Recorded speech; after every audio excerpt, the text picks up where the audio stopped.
everybody, and welcome to Plaid Stallion's Toy Ventures. I am your host, Brian, and this week I have a very special episode, something I'm very fond of, in the form of this playset by Mattel, the Space 1999 Moonbase Alpha Control Room and Launch Monitor Center. So let's talk a little bit about the history of Space 1999 and its toy license.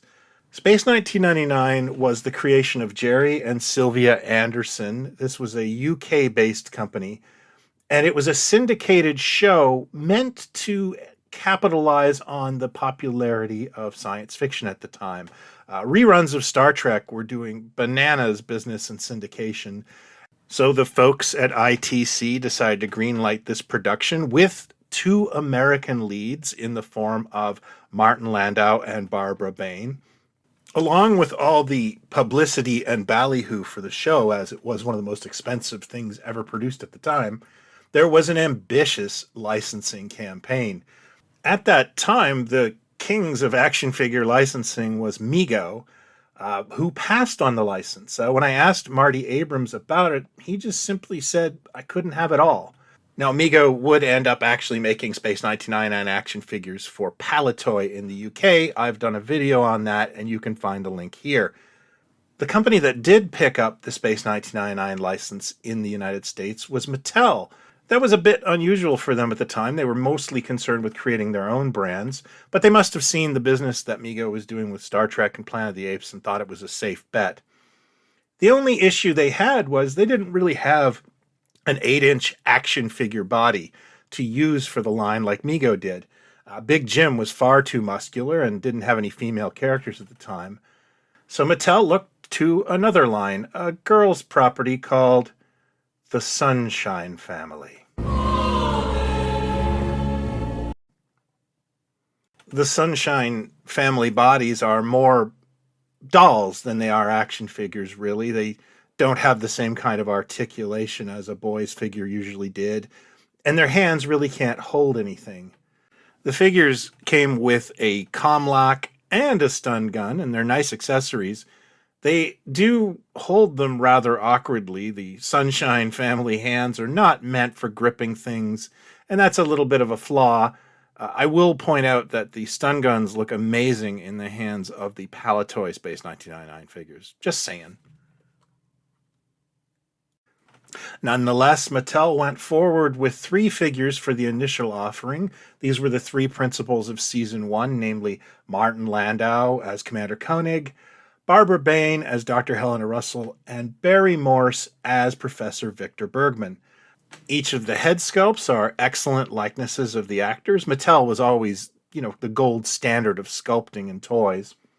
Mattel decided to take a little bit of artistic license with the outfits of the characters. The show had a very kind of drab unisex look to the Season 1 uniforms, and the decision seems to have been made to add a little more color to appeal to kids. I kind of applaud this decision. Even Palitoy changed the palettes of the Moonbase Alpha outfits to be more dynamic. The most accurate being John Koenig's outfit, and then Helena's got some pink going on, and Victor is in a stunning Harvest Brown. A 4th figure was produced in the following year in the form of the Zython. This is an extremely limited character, and I've already done a video on him. You can find it here. But no good toy line is complete without a playset or a vehicle. The main conveyance for Alphans was the Eagle, which would just be demonstrably expensive in this scale, and Mattel would resort to doing a 3 3/4-inch version of it, which is absolutely awesome. So a playset is the more logical and cost-effective choice for a line in this scale, and luckily Mattel had great subject matter in the form of Main Mission, which was the set for Season 1 of Space 1999, a truly magnificent and ambitious-looking control room, and really memorable. Gave the show a very cinematic quality, and unfortunately was scrapped for the 2nd season because it was a pain in the butt to light. For the construction, they chose to use cardboard and vinyl, a very popular choice for playsets back in the day. And the vinyl playmat is kind of a joy. Not only does it really reflect season one's look, but there's fun little Easter eggs from various episodes that you apply with stickers to the TV monitors. Memorable episodes like War Games and Dragon's Domain are featured here, and it really adds to the whole aesthetic, and the playmat is by far my favorite piece of this set.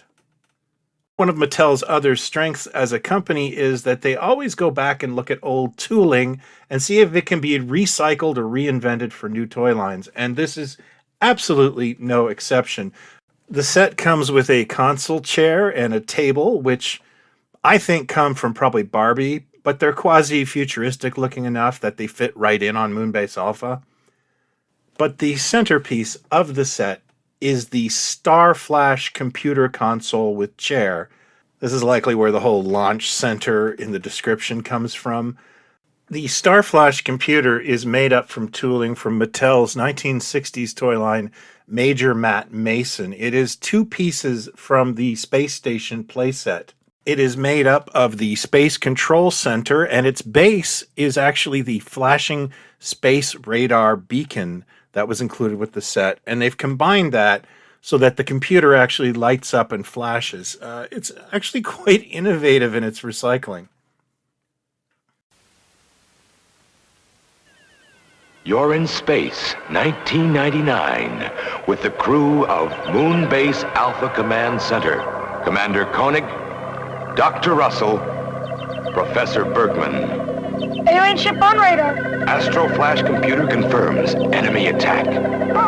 Red alert. Locked. Eagle spaceships.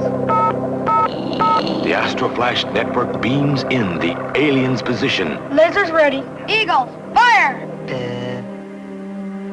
The enemy ship retreats. Return to Alpha.